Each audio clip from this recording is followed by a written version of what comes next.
Praise Lord. హల్లెలూయా. మరి దేవుని నామమునకు స్తోత్రములు. కూడి వచ్చిన మీ అందరికీ వందనములు. మరి ఈ సమయంలో పరిశుద్ధ గ్రంథము వైపుకి తిరుగుదాము. అందరూ బైబిల్ గనక ఉన్నట్లయితే పరిశుద్ధ గ్రంథంని చూడండి. పరిశుద్ధ గ్రంథంలో ప్రకటన గ్రంథం 6వ అధ్యాయం 12వ వచనము నుండి చదువుదాం. ఆయన 6వ ముద్రను విప్పినప్పుడు నేను చూడగా పెద్ద భూకంపం కలిగెను. సూర్యుడు కంబలి వలె నలుపాయెను. చంద్రబింబమంతయు రక్తవర్ణము ఆయెను. పెద్ద గాలి చేత ఊగులాడు అంజూరపు చెట్టు నుండి అకాలపు కాయలు రాలినట్లు ఆకాశ నక్షత్రాలు భూమి మీద రాలెను. మరియు ఆకాశ మండలము చుట్టబడిన గ్రంథము వలనే తొలగిపోయెను. ప్రతి కొండ ప్రతి దీపము వాటి వాటి స్థానాలు తప్పెను.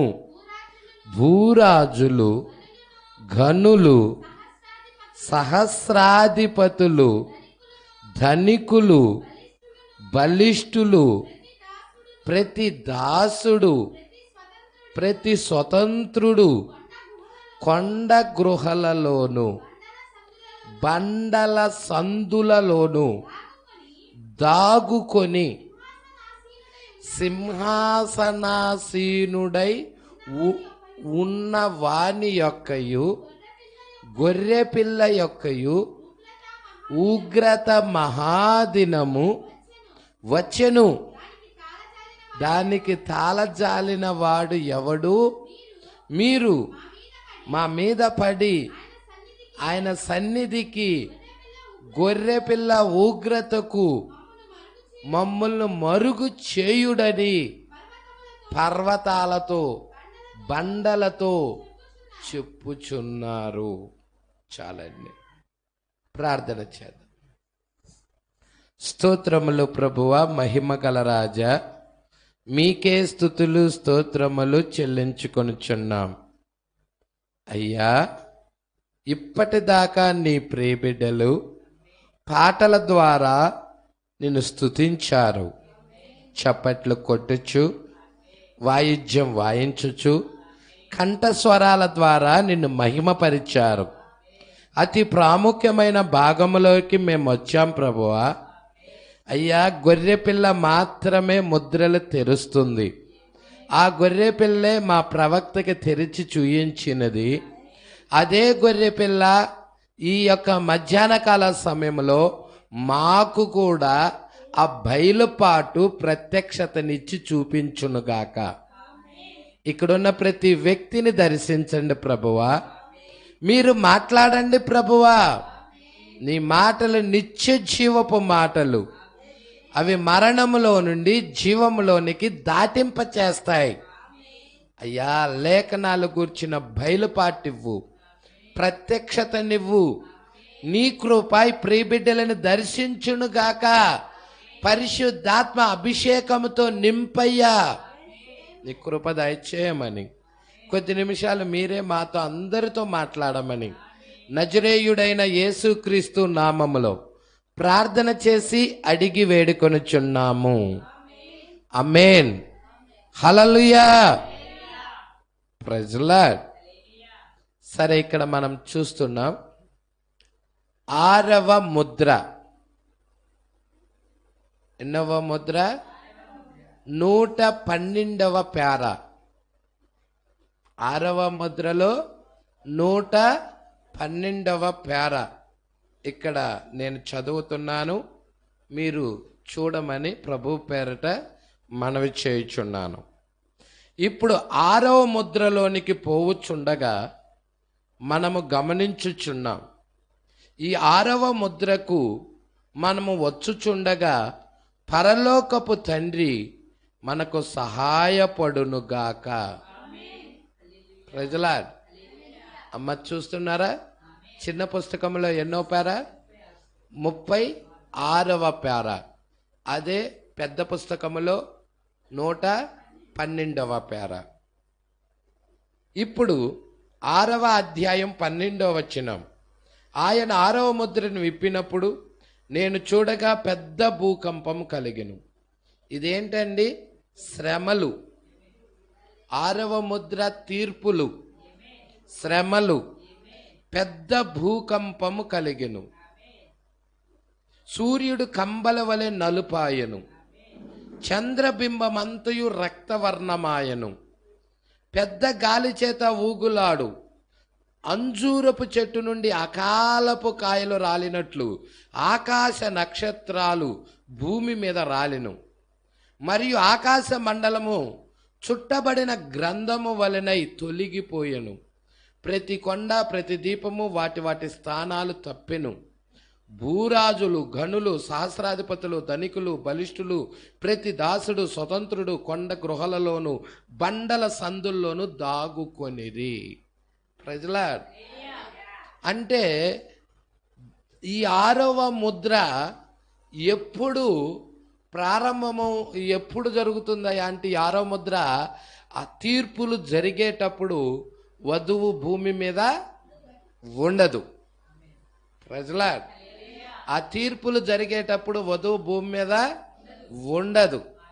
ఇక్కడ మనం చూస్తున్నాము భూరాజులు, గనులు, సహస్రాధిపతులు, ధనికులు, బలిష్ఠులు, ప్రతి దాసుడు, ప్రతి స్వతంత్రుడు, భూమి మీద ఉన్నవారు అందరూ.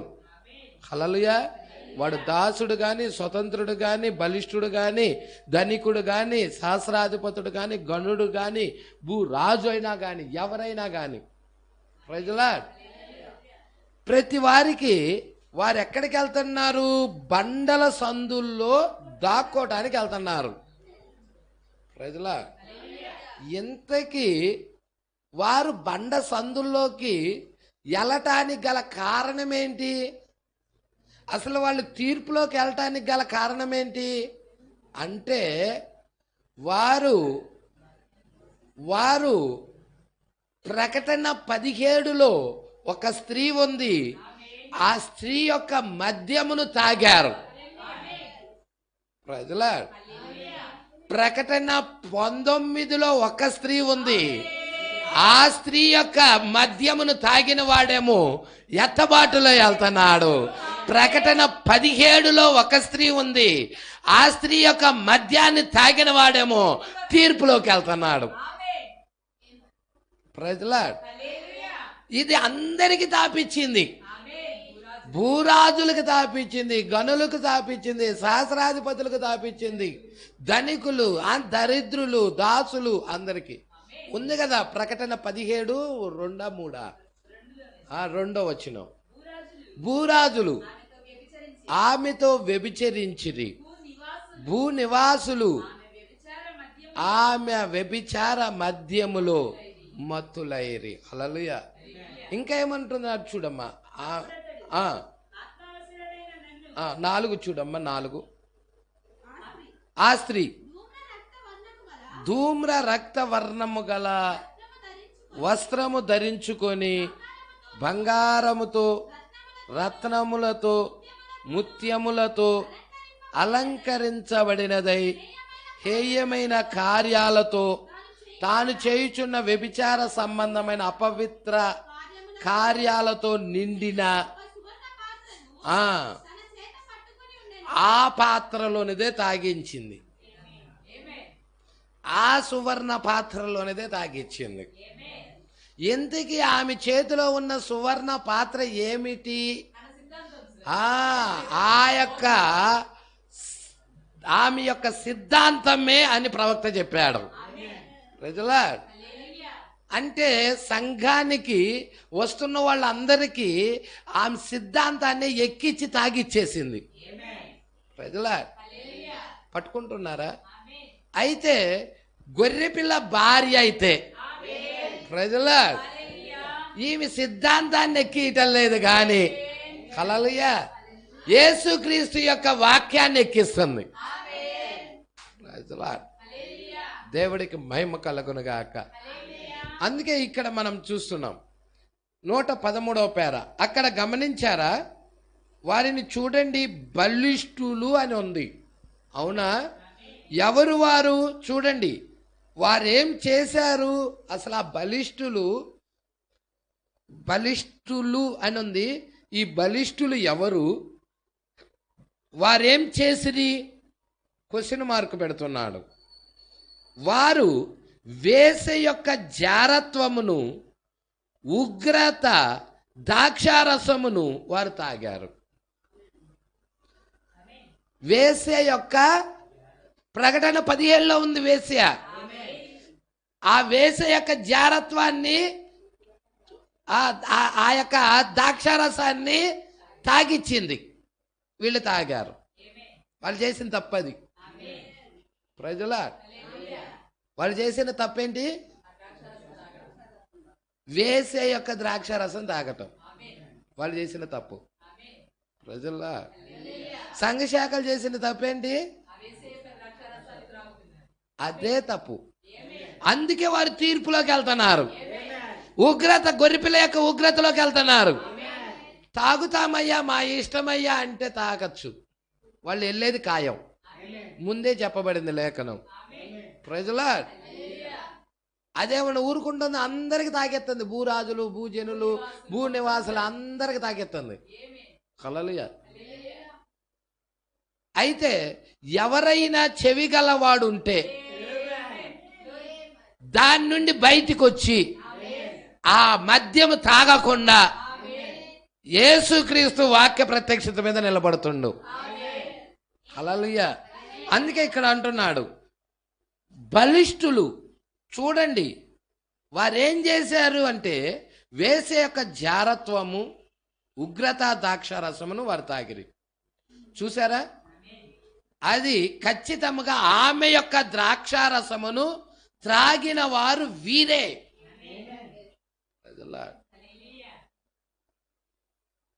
ప్రకటన గ్రంథం 6వ అధ్యాయము 7వ వచనం. ప్రకటన గ్రంథం 6వ అధ్యాయం 7వ వచనం. మరియు దేనారమునకు 1 సేరు గోధుమలనియు, దేనారమునకు 3 సేర్ల యవలనియు, నూనెను, ద్రాక్షారసమును పాడు చెయ్యవద్దనియు ఆ 4 జీవుల మధ్య 1 స్వరము పలికినట్టు. ఇది నూనె, ద్రాక్షారసం పాడు చేయొద్దని చెప్తా ఉన్నాడు. ఈ ద్రాక్షారసం ఏంటయ్యా అంటే దేవుడిచ్చే ద్రాక్షారసం. నూనె పరిశుద్ధాత్మై ఉన్నది, ద్రాక్షారసం ఉత్తేజమై ఉన్నది, ప్రత్యక్షత అయి ఉన్నది.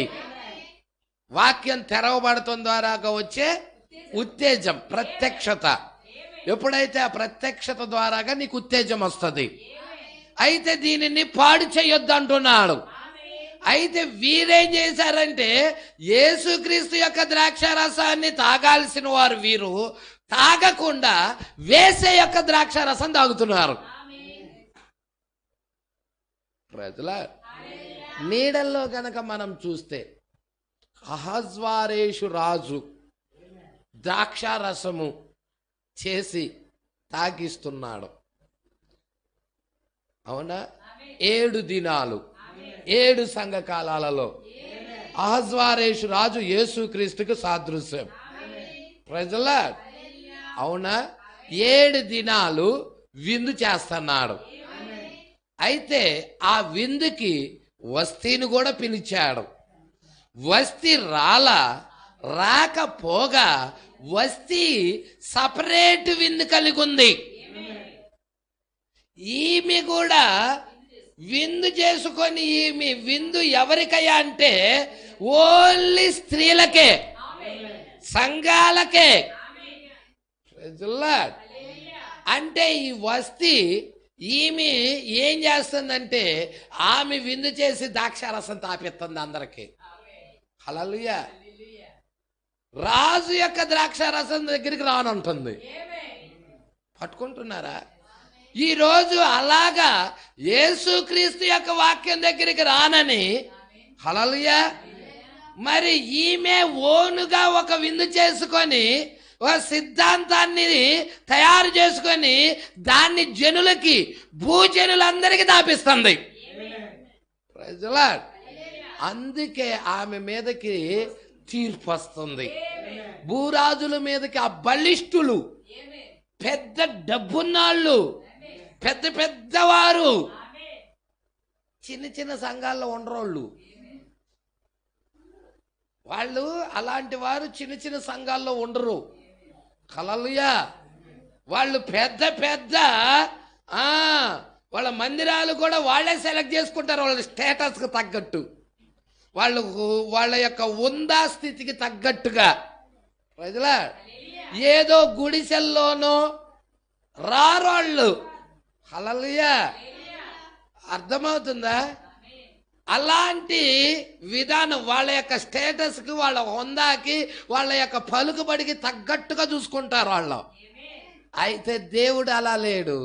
దేవుడు సామాన్యతలో, దేవుడు ఎవరైతే తను తాను తగ్గించుకున్నాడో వారి దగ్గరికి వచ్చి ఆయన నివసిస్తా, వారి ఆరాధన స్వీకరిస్తా దేవుడు ఉన్నాడు. Praise the Lord. ఆ పెద్దోళ్ళలాగా దేవుడు కూడా ఉంటే ఈరోజు పేదలకి దేవుడు దొరికేవాడే కాదు. కానీ పేదవారికి దేవుడు దొరికాడు అంటే, హల్లెలూయా, ఎంత దీనులకు కూడా దేవుడు దొరికాడు అంటే కారణం ఏమిటో తెలుసా? హల్లెలూయా.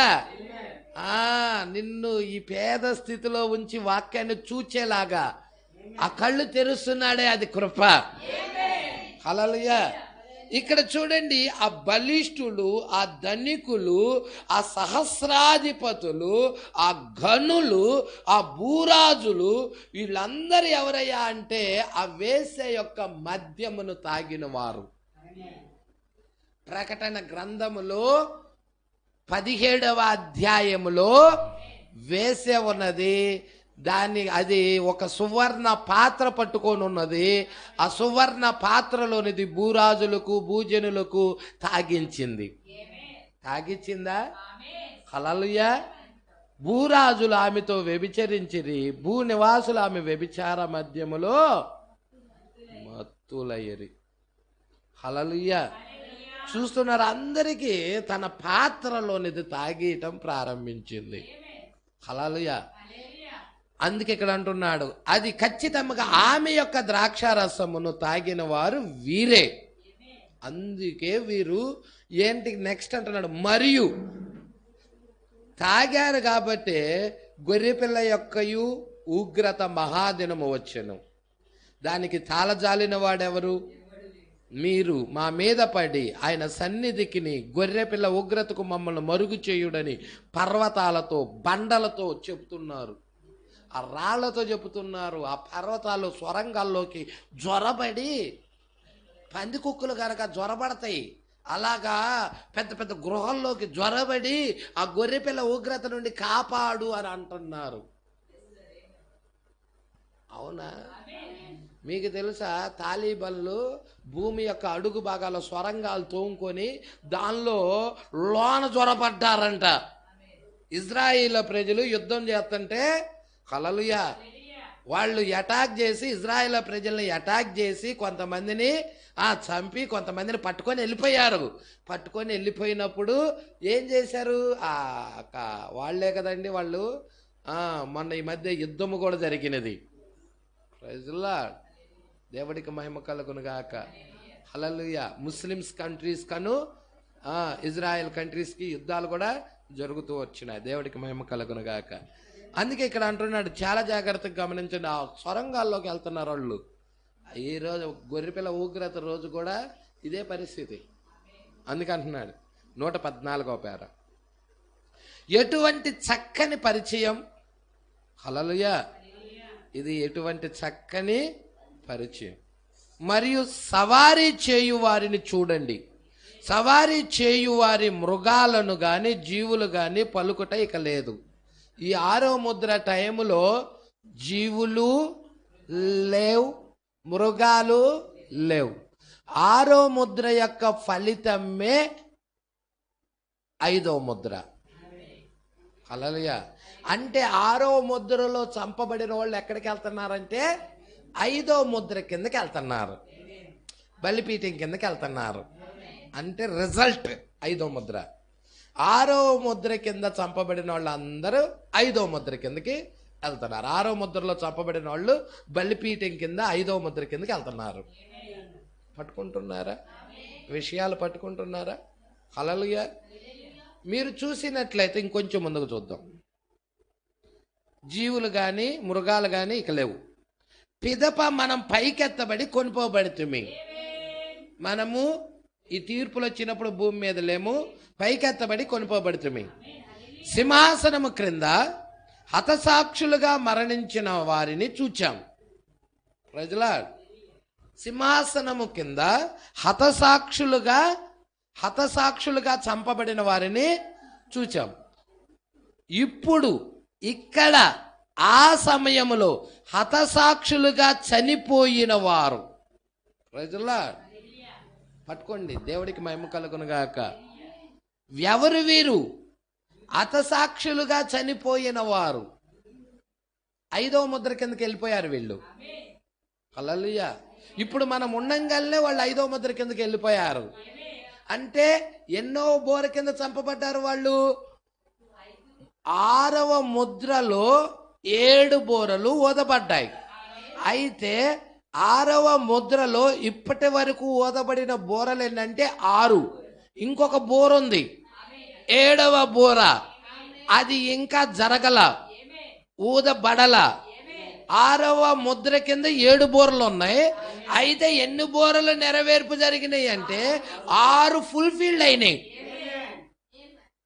అంటే 6 బోరలు ఊదబడ్డాయి. 5వ బోరలో 6వ బోరలో చంపబడిన వారే ఈ యొక్క బలిపీఠం కింద ఉన్న ఆత్మలు.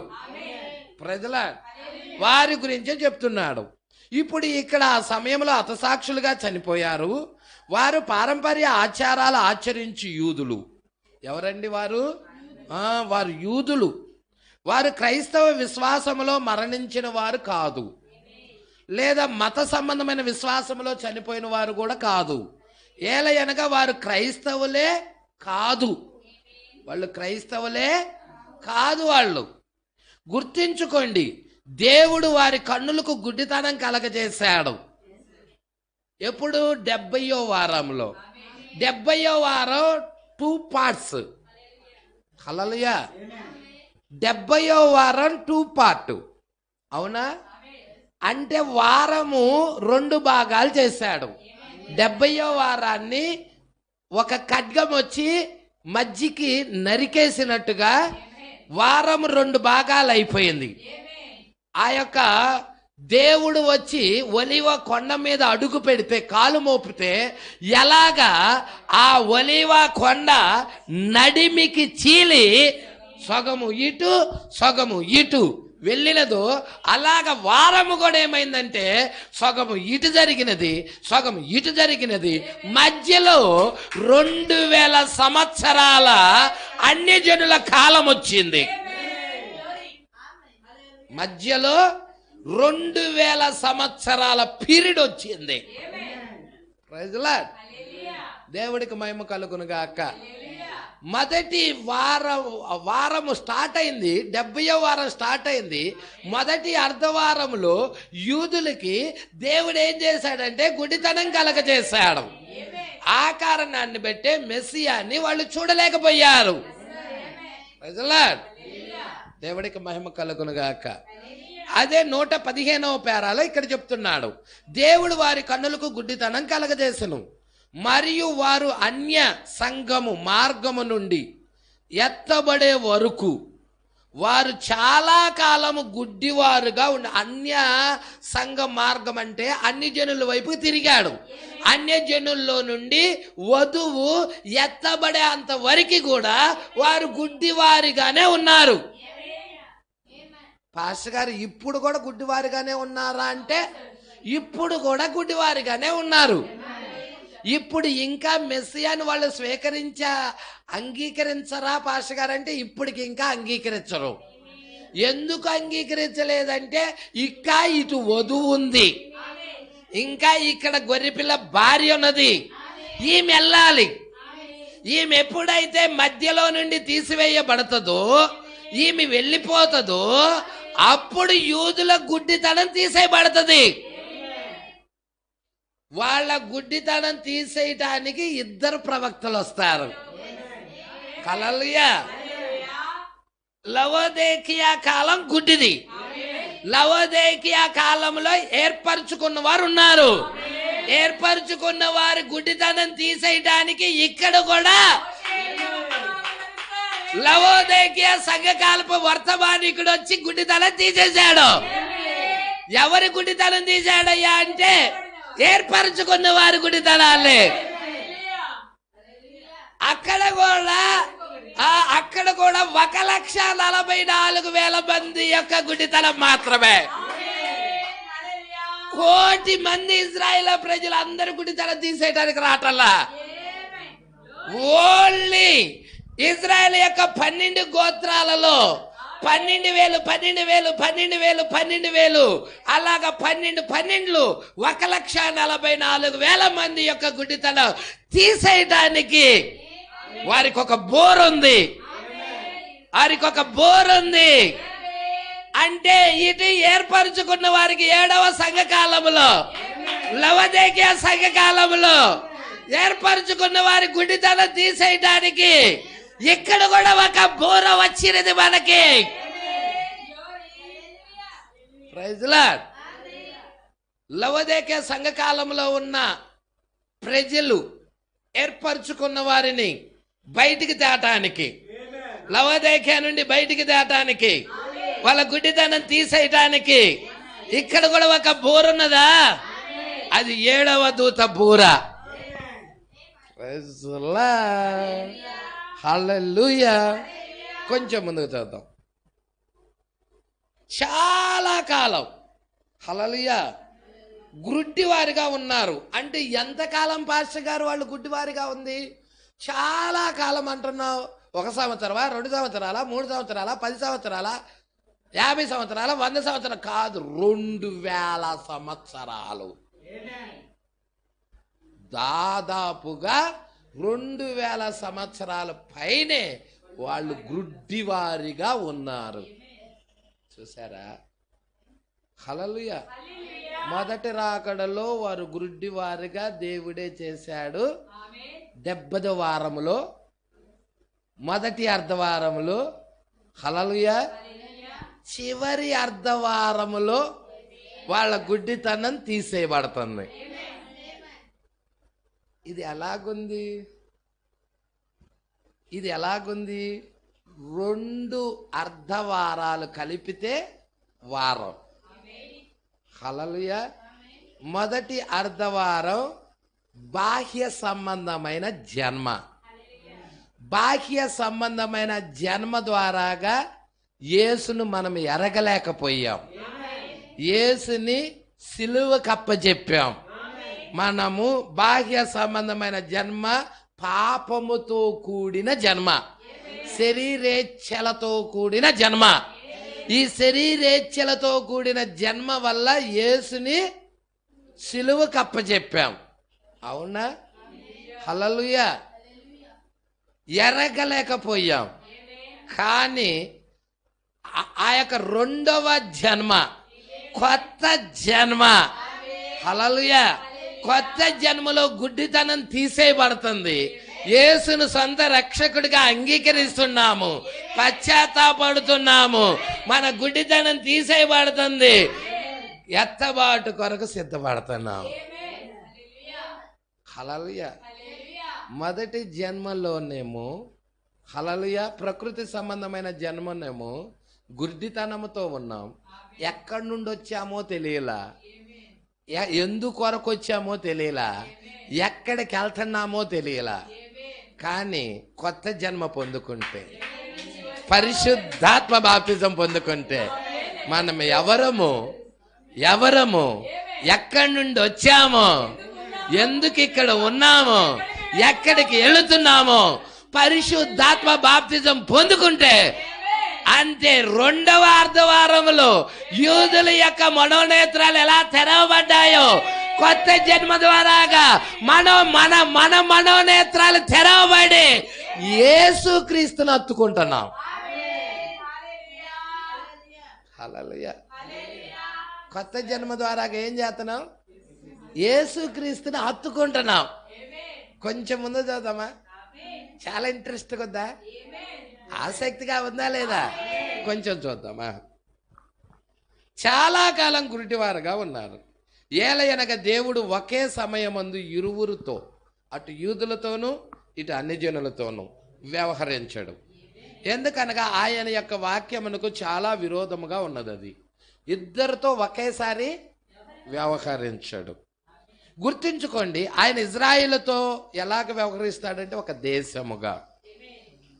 అందుకే వాళ్ళు మొదటి రాకడలో వచ్చినప్పుడు ఇజ్రాయిల్కు మరలా రాజ్యము అనుగ్రహిస్తావా అని అడిగారు. ఇంకా రాజ్యం లేదు అప్పటికి. హల్లెలూయా. దేవుడు యూదులతో వ్యవహరించే తీరేంటయా అంటే వాళ్ళకి ఒక దేశం ఉండాలి, ఒక రాజ్యం ఉండాలి. హల్లెలూయా. చూసారా, ఇప్పుడు వారి సొంత రాజ్యం వచ్చేస్తుంది, వారి సొంత దేశం వచ్చేస్తుంది, వారి సొంత జెండా దావీదు నక్షత్రం ఎగురుతా ఉన్నది, వారి సొంత ప్రభుత్వం వచ్చేస్తుంది. Praise Lord. యేసుక్రీస్తు భూమి మీద ఉన్నప్పుడు ఎవరి యొక్క అండర్టేకింగ్ కింద ఉన్నారయ్యా అంటే రోమ్ యొక్క అండర్టేకింగ్ కింద ఉన్నారు. యూదులందరూ కూడా రోమ్ యొక్క అండర్టేకింగ్ కింద ఉన్నారు. రోమా ప్రభుత్వమే ప్రపంచాన్ని ఏలతా ఉన్నది. వాళ్ళు ఏం చేస్తున్నారంటే రోమా ప్రభుత్వం తీసేయబడి మెస్సియా సామ్రాజ్యం కొరకు ఎదురు చూస్తున్నారు. Praise lord. మెస్సియా సామ్రాజ్యం రావాలి అంటే, రాజ్యం రావాలి అంటే ముందు రాజు రాజ్యాన్ని తయారు చేయాలి. రాజ్యం ఎవరంటే ఆయన భార్య. ఆయన భార్యను ఇదిగో ఇక్కడ 7 సంఘకాలాల్లో తయారు చేస్తున్నాడు. ఈ 2000 సంవత్సరాల్లో ఏం తయారవుతుంది? ఆయన భార్య తయారవుతుంది, రాజ్యం తయారవుతుంది. హల్లెలూయా. ఎంతమందికి? మీరే పరలోక రాజ్యం. పరలోక రాజ్యం ఎవరో కాదు, మీరే. Praise the Lord. కొంచెం ముందు చూద్దాం.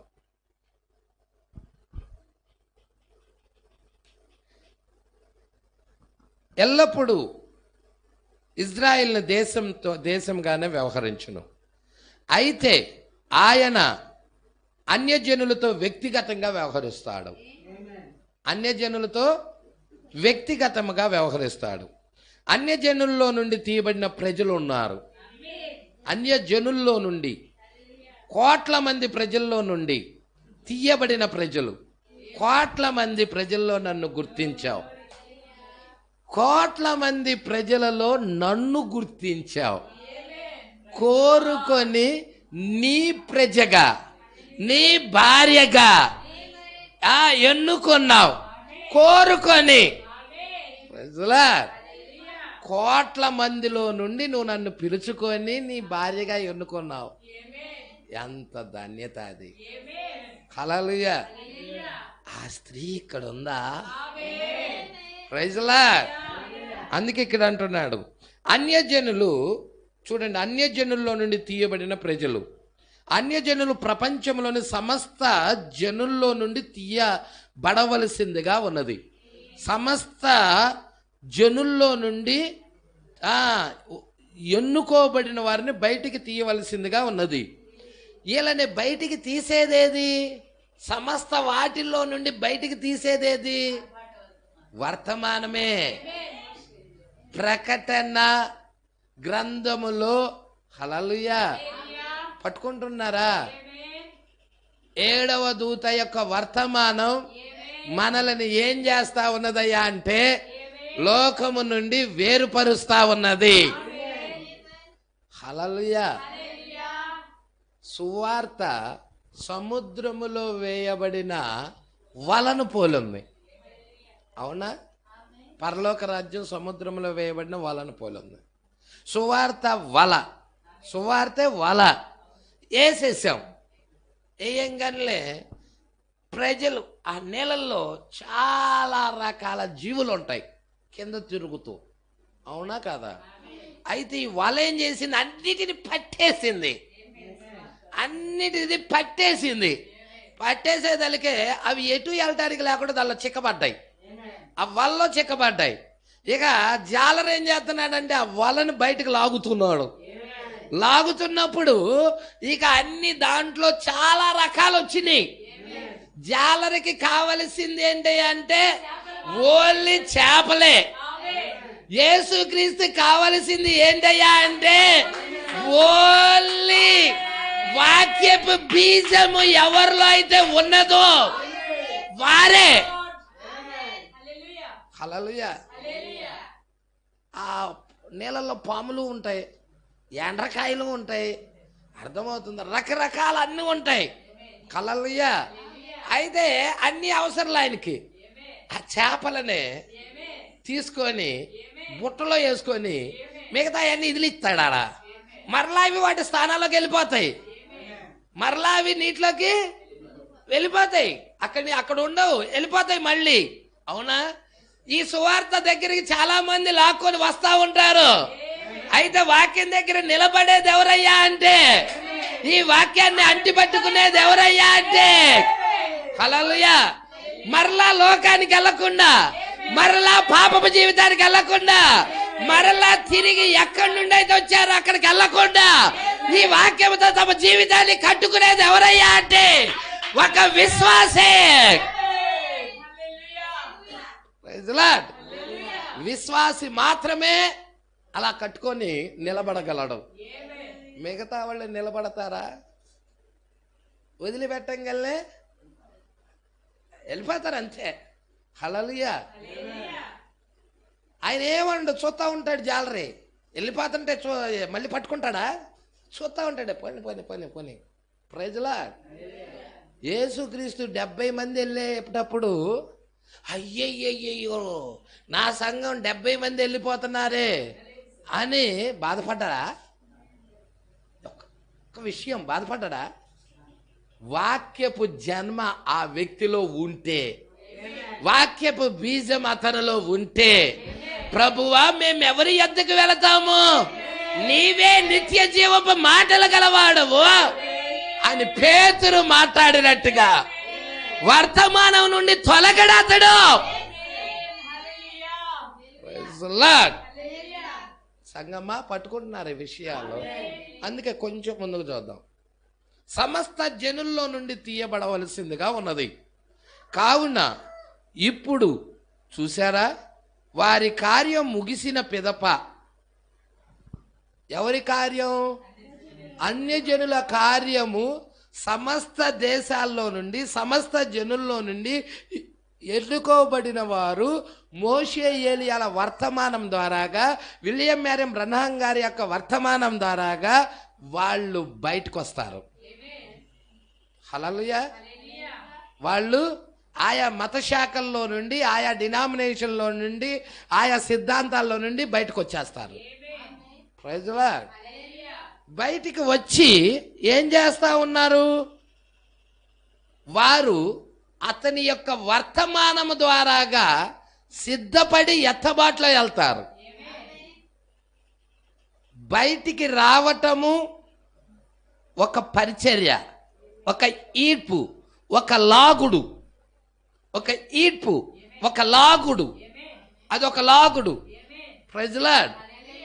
ఆ ఈడ్పు, ఆ పరిచర్య ద్వారాగా కొంతమంది కదిలించబడి బయటకు వస్తున్నారు. బయటికి వచ్చిన వారు అందరూ వెళ్ళలేరు. Praise the lord. 20 లక్షల మంది బయటకు వచ్చారు. ఐగుప్తు దేశాన్ని విడిచి వాగ్దాన దేశానికి ఎన్నుకోబడిన వారే వెళ్ళారు.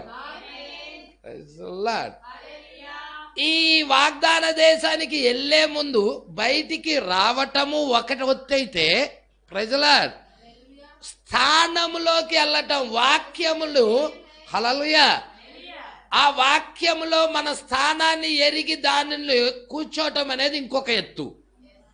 ఈ మధ్యలో అరణ్య యాత్ర ఉంది.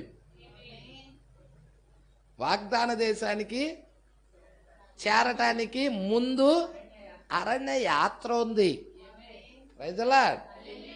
హల్లెలూయా. ఉందా? అరణ్య యాత్ర మొదటి నిర్గమంలో లేదా? 20 లక్షల మందికి అరణ్య యాత్ర పెట్టేశాడు. కాదేశు బర్నేయా దగ్గరకు వచ్చేశారు. హల్లెలూయా. చూడండి, ఆ అరణ్య యాత్రలో వాళ్ళు ఏమిటా, వాళ్ళు ఎవరా అన్నది, వాళ్ళు ఏమిటి అనేది బయటకు వచ్చింది. Praise the Lord. దేవుడికి మహిమ కలుగును గాక. అందుకే ఆ వాగ్దాన దేశానికి వెళ్ళిన తర్వాత ఎత్తబాటే మనకి వాగ్దాన భూమి. మనము ఎత్తబాటులోకి వెళ్ళాలి. అర్థమవుతుందా? ఎత్తబాటులోకి సమస్త అన్యజనుల నుండి తీయబడవలసిందిగా ఉన్నది. కావున ఇప్పుడు మనము వారి కార్యము ముగిసిన పిదప, ఎవరు? అన్యజనుల యొక్క కార్యము ముగిసిన పిదప అంటే వాళ్ళు ఎత్తబడిన తర్వాత యూదులు దానిలోనికి వచ్చేదారు. ఇప్పుడు నెక్స్ట్ కృప ఎటువైపుకి వెళ్తుందంటే యూదుల వైపుకి వెళ్తుంది. యూదులు ఇదే వర్తమానాన్ని పట్టుకుంటారని ప్రవక్త చెప్తున్నాడు. ఇలా చూసారా? ఇక్కడ చాలా జాగ్రత్తగా పట్టుకోండి. అరేబియన్, ఈ దేశాలు చూడండి. ఏ దేశం అది? అరేబియన్. ఐరిష్ తర్వాత మరియు ఇండియా కూడా. హల్లెలూయా. ఉన్నామా? ఎందుకు చెబుతుంది? దీనిలో నుండి అత్యధికమైన వధువు పుష్పగుత్తులు పట్టుకొని పెళ్లి కుమారుడైన ఆయన ఎదుర్కోవటానికి, హల్లెలూయా, ఆయన్ని కొనిపోయే రాకడలో కొనిపోయే వాళ్ళలో అత్యధికమైన భాగం దీనిలోనే ఉన్నది. ఐరిష్ వారిలో, అరేబియన్లో, ఇండియాలో కూడా. హల్లెలూయా. ఇండియా అంటే భారతదేశం. ఇండియా అంటే భారతదేశం. మన భారతదేశం మీద మనం చూసినట్టయితే ఎస్తేరు గ్రంథములో, హల్లెలూయా, హిందూ దేశము, భారతదేశము అని పేరు కూడా ఉంది. ఇక్కడ మన ప్రవక్త కూడా మన భారతదేశం పేరు లిఖించేసాడు. ఉందా బైబిల్లో మన దేశం? హల్లెలూయా. మన దేశంలో నుండి వధువు పుష్పగుత్తులు పట్టుకొని వరుడును కలుసుకోవటానికి, ఆ చికాగో బాయిని కలుసుకోవటానికి ఆ పేద స్త్రీ ఏ విధముగా పెండ్లి వస్త్రము సంపాదించుకొని ధరించుకొని ఏ విధముగా అతని కొరకు ఎదురు చూస్తుందో, ఇండియాలో నుండి కూడా ఇక్కడ కూడా ఒక స్త్రీ ఉంది. ఆయన 63లో వచ్చి చెప్పాడు, నేను నిన్ను తీసుకొని వెళ్తానని చెప్పాడు. ఈమె తాను సిద్ధపరుచుకుంటుంది, పెళ్లి గౌను సంపాదించుకుంటుంది, పెళ్లి వస్త్రం సంపాదించుకుంటుంది, తను తాను అలంకరించుకుంటుంది. హల్లెలూయా. ఆ పుష్పగుత్తులు పట్టుకొని ఇక్కడ అంటున్నాడు చూడండి, అరేబియన్, ఐరిష్ మరియు ఇండియా మరియు తదితరులతో ప్రపంచంలోనున్న జనులందరిలో నుండి ఈ వధువు ప్రైజ్ ది లార్డ్, ఎత్తబడే ఈ వధువు పుష్పగుచ్చులు పట్టుకొని ఏర్పడును. హల్లెలూయా. చూడండి, ప్రైజ్ ది లార్డ్. దేవుడికి మహిమ కలుగును గాక. ఎంతమందికి అర్థమవుతా ఉన్నదో? హల్లెలూయా. ఇక్కడ నిన్ను నువ్వు చూసుకోగలుగుతున్నావా? ఈ లేఖనములో నిన్ను నువ్వు చూసుకోగలుగుతున్నావా? నువ్వు నివసిస్తున్న దేశంలో నుండి కూడా కొంతమంది ఆ పుష్పగుచ్చులు తీసుకొని మరి ఆయన్ని ఎదుర్కోవటానికి సిద్ధముగా ఉన్నారు. హల్లెలూయా. 118వ పేర. అయితే ఇప్పుడు ఆయన ఇజ్రాయేలుతో వ్యవహరించుచున్నప్పుడు, హల్లెలూయా, ఇజ్రాయేల్తో వ్యవహరిస్తున్నాడంటే మీ పుష్పగుచ్చులు తీసుకొని వెళ్ళిపోయిందని అర్థం. రాకడ జరిగిపోయిందని అర్థం. ఎత్తబాటు అయిపోయిందని అర్థం.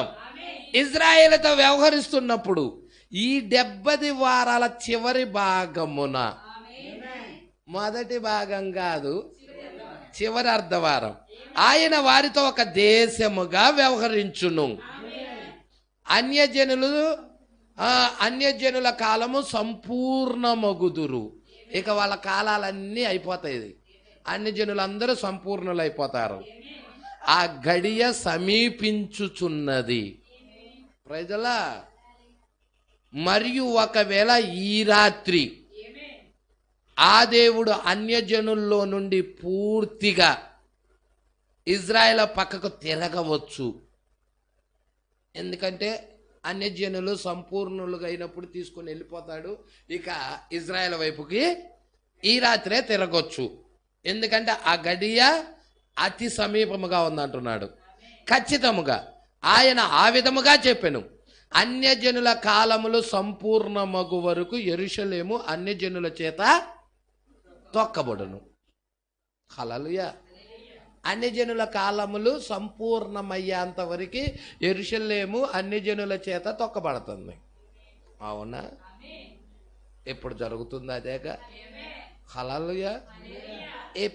ఎప్పుడైతే ఈ మెత్తబాటుకి వెళ్ళిపోతుందో ఇక ఆయన ఇటు నుండి యూదుల వైపుకి 1,44,000 మంది వైపుకి తిరుగుతాడు. మరటు పిమ్మట అపవిత్రుడు ఇంకా అపవిత్రుడుగానే ఉండనేము, నీతిమంతుడు ఇంకా నీతిమంతుడుగానే ఉండనేము. అప్పుడు ఒక బలిపీఠం మీద పరిశుద్ధ స్థలములో ఇక ఎంత మాత్రం కూడా రక్తం ఉండదు. ఎందుకు? ఈమె ఉన్నంతసేపే రక్తం. రక్తము ఈమె కోసమే. ఈమె ఉన్నంతసేపే రక్తం. ఇక ఈమె ఎప్పుడైతే తీసివేయబడతదో ఇక రక్తము కూడా తీసివేయబడుతుంది. Praise Lord. సంగమా, పట్టుకున్నవి విషయాలు సామాన్యమైన సంగతులు కాదు ఇవి. ఇక బలిపీఠం మీద పరిశుద్ధ స్థలంలో ఇక అంత మాత్రం రక్తం ఉండదు. బలిపీఠం మీద ఇక రక్తము లేనే లేదు. అక్కడ బలి అర్పణ తొలగించబడి ఉన్నది. అక్కడికి ఏమున్నాయి? బలి అర్పణ లేకపోతే అక్కడ ధూమం ఉంది, మెరుపులు ఉన్నాయి, తీర్పు ఉంది. Praise Lord. అంటే కృపా సింహాసనమే తీర్పు సింహాసనంగా మారుతుంది. కృపా సింహాసనం అంటే ఆ బలిపీఠం మీద అర్పణ ఉన్నప్పుడు అది కృపా సింహాసనం, ఆ రక్తం ఉన్నప్పుడు అది కృపా సింహాసనం. ఎప్పుడైతే రక్తము తీసివేయబడతదో అది తీర్పు సింహాసనం. ఇక మెరుపులు స్టార్ట్ అవుతాయి. మెరుపులు స్టార్ట్ అవుతాయి. హల్లెలూయా. పట్టుకుంటున్నారా? ధూమం స్టార్ట్ అవుతుంది, తీర్పులు స్టార్ట్ అవుతాయి. హల్లెలూయా. తీర్పులు తప్ప వేరే ఏమీ లేదు. ఈ రాత్రి ఖచ్చితంగా అది కొమ్మరించబడి ఉన్నది. చూడండి, గొర్రెపిల్ల ఆయన యొక్క మధ్యవర్తిత్వ పనిని విడిచెను. సింహాసనం మీద మధ్యవర్తిత్వ పని ముగించబడి ఉన్నది. ఆయనే బలి అని చక్కగా మనం మాదిరిని చూచాం. సమీప బంధువుడు అగు విమోచకుడు ఆయనే. రక్తము కారుచున్న గొర్రెపిల్ల లేచి వచ్చెను. వధించబడిన ఆ గొర్రెపిల్ల రక్తము కారుచు చంపబడి గాయపరచబడి ముందుకు వచ్చి మరియు ఆయన చేతిలో నుండి గ్రంథాన్ని తీసుకొనెను. Praise lord. ఆ దినములు ఇక సమాప్తమాయను. ఆయన దేనినైతే విమోచించి ఉన్నాడో దానిపై హక్కును పొందుటకు ఇప్పుడు ఆయన వచ్చుచున్నాడు. ఆమేన్. మరి అది నాలో దేనినో ప్రకాశింపజేస్తుంది. ఆ వెలుగు ఆ యొక్క విమోచించబడిన వారిలో ఆ వెలుగు ఉంటుంది. ఆ విత్తనం మీద అది ప్రకాశిస్తుంది. Praise the Lord. బయట వాళ్ళలో రాదు ఆ ప్రకాశం. ఆ వాక్య బయలుపాటు కూడా బయట వాళ్ళకి రాదు. Praise the Lord. అదే గుర్తు. మనం ఇప్పుడు కనుగొందాం. ఆయన 6వ ముద్ర నింపినప్పుడు నేను చూడగా పెద్ద భూకంపం కలిగెను. హల్లెలూయా. 6వ ముద్ర తీర్పు ముద్ర, పెద్ద భూకంపం అని యోహాను చెప్పాడు. ప్రకృతి అంతా గలిబిలవుతుంది. ఈ 6వ ముద్ర కింద ఏమవుతుంది? ప్రకృతి అంతా గలిబిలవుతుంది. 6వ ముద్ర కిందే 7వ బూర ఉంది. 7వ బూర ఏం చేస్తుందంటే ప్రకృతిని అంతటిని కూడా గలిబిలి చేస్తుంది. సూర్యుడినేమో చీకట చేస్తుంది, చంద్రుడినేమో రక్తవర్ణం చేస్తుంది, ఆకాశ నక్షత్రాలన్నీ పడేలా చేస్తుంది. అర్థమవుతుందా? ప్రకృతి అంతా గలిబిలవుతా ఉన్నది. 6వ ముద్ర కింద ప్రకృతి 6వ ముద్ర కింద 7వ బూర. 6వ ముద్ర కింద 7వ బూర. 7వ బూర ఎక్కడుంది? 6వ ముద్రలోనే ఉన్నది. 7వ బూర 6వ. అమ్మ ఆమెను కొంచెం పడుకోబెట్టు. కొంచెం ఆమెకి కొంచెం రిలీఫ్ సాపనండి అమ్మ.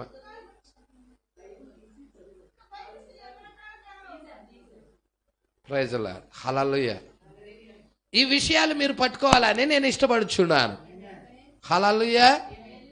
6వ బూర. ఎన్నో బూర అండి? 6వ ముద్ర. 6వ ముద్ర కింద 7వ బూర ప్రకృతిని గలిబిలి చేసేస్తుంది. Praise the Lord. అదే విధానంలో మనం చూస్తున్నాం. వారికి 7వ బూర ఉన్నట్టే అన్యజనులలో ఎత్తబడే వధువుకి 7వ ముద్ర ఉంది. Praise the lord. గలిబిలైన ప్రజలని 7వ ముద్ర ఏం చేస్తుందయ్యా అంటే గలిబిలిగా ఉన్న ప్రజలని సరైన స్థానములో కూర్చోబెడుతుంది. హల్లెలూయా. అందుకే ఇక్కడ చెప్తా ఉన్నాడు, చాలా జాగ్రత్తగా పట్టుకోండి. 112వ పేర. వ్యాధిగ్రస్తులను స్వస్థపరచుటయు మరియు గుడ్డివారి కన్నులు తెరుచుటయు వంటి గొప్ప కార్యాలను దేవుడు చేయుచున్నాడు. ఏ యొక్క ముద్ర కింద జరుగుతుంది? ఈ సంగమా ఈ విషయాలు పట్టుకుంటున్నావా? ఏం జరుగుతుంది? వ్యాధిగ్రస్తులు స్వస్థపరచుటయు గుడ్డివారి కన్నులు తెరుచుటయు వంటి గొప్ప కార్యాలు దేవుడు చేస్తున్నాడు. ఇది 7th సీల్, 7వ ముద్ర కింద. 7వ ముద్ర కింద అనారోగ్యముతో ఉన్న వారిని స్వస్థపరుస్తా ఉన్నది. Spoken word ministry. 7వ ముద్ర పలుకబడిన మాట మినిస్ట్రీ. వారిని ఏం చేస్తా ఉన్నదయ్యా అంటే హల్లెలూయా, అనారోగ్యంతో ఉన్న వారిని బాగు చేస్తా ఉన్నది. Praise the lord. గందరగోళముగా ఉన్న వారిని, గలిబిలిగా ఉన్న వారిని బాగు చేస్తా ఉన్నది. అందుకే ప్రసంగి గ్రంథం 3వ అధ్యాయం వైపు తిరుగుదాం.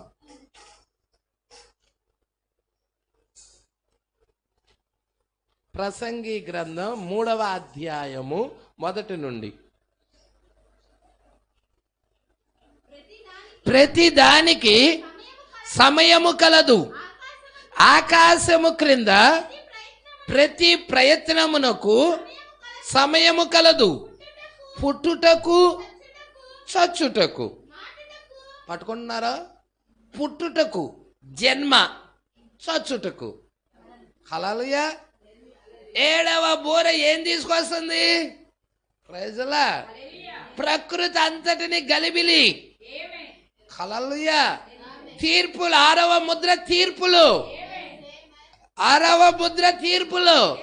అనేకులు చనిపోతున్నారు, కానీ 7వ ముద్ర కొత్త జన్మను తీసుకొస్తుంది. ఇటు 7వ ముద్ర అన్ని జనులకి. హల్లెలూయా. వాక్యాన్ని త్రోసేసిన వారికి 6వ ముద్ర ఉన్నది. వాక్యం స్వీకరించిన వాడికి 7వ ముద్ర ఉన్నది.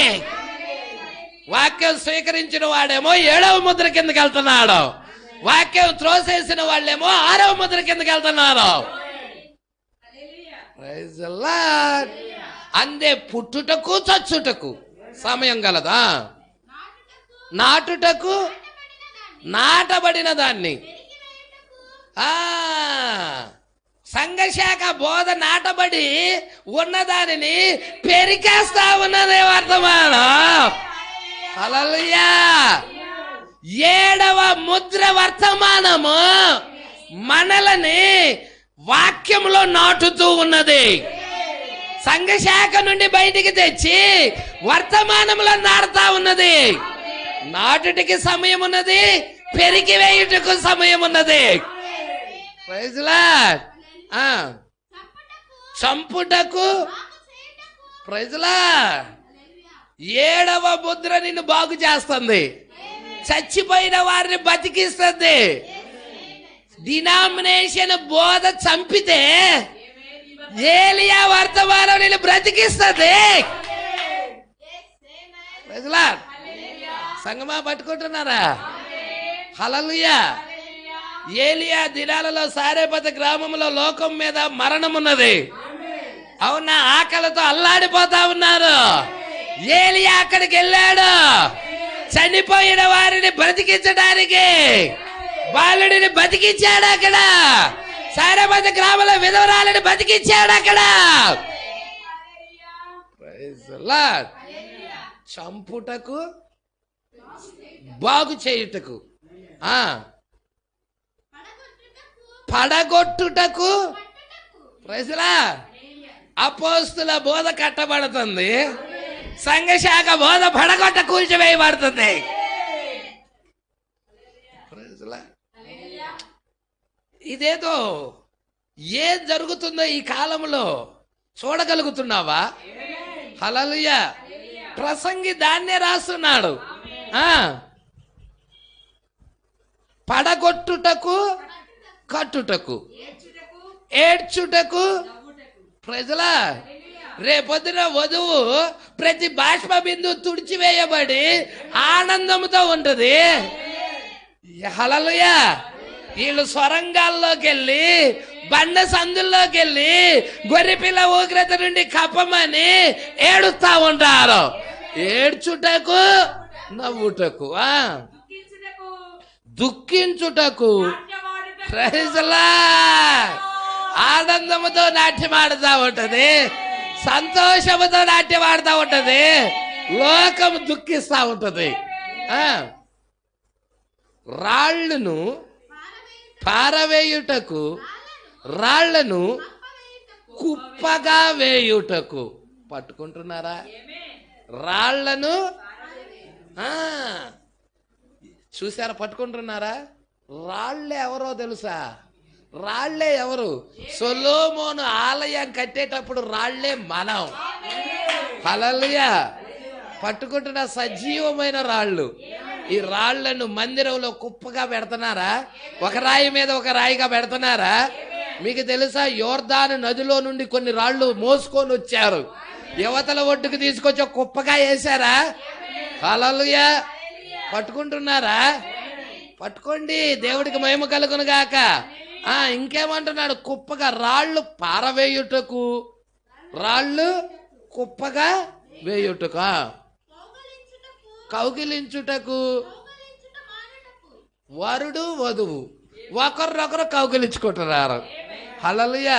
పెళ్లి కుమారుడు పెళ్లి కుమార్తె హత్తుకుంటున్నారు. కౌగిలించుకొనట మానుటకు. హల్లెలూయా. వెదుకుటకు, పోగొట్టుకొనుటకు. చూసారా? వెదుకుటకు. ఎవరు వెతుకుతున్నారు? నాణ్యం పోతే. హల్లెలూయా. నాణ్యం పోయినప్పుడు 10 వెండి నాణ్యాల్లో ఒక నాణ్యం పోగొట్టుకుంటే ఆ స్త్రీ వెతుకుంటుంది. పోగొట్టుకోవటానికి సమయం ఉన్నది, వెతకటానికి సమయం ఉన్నదా?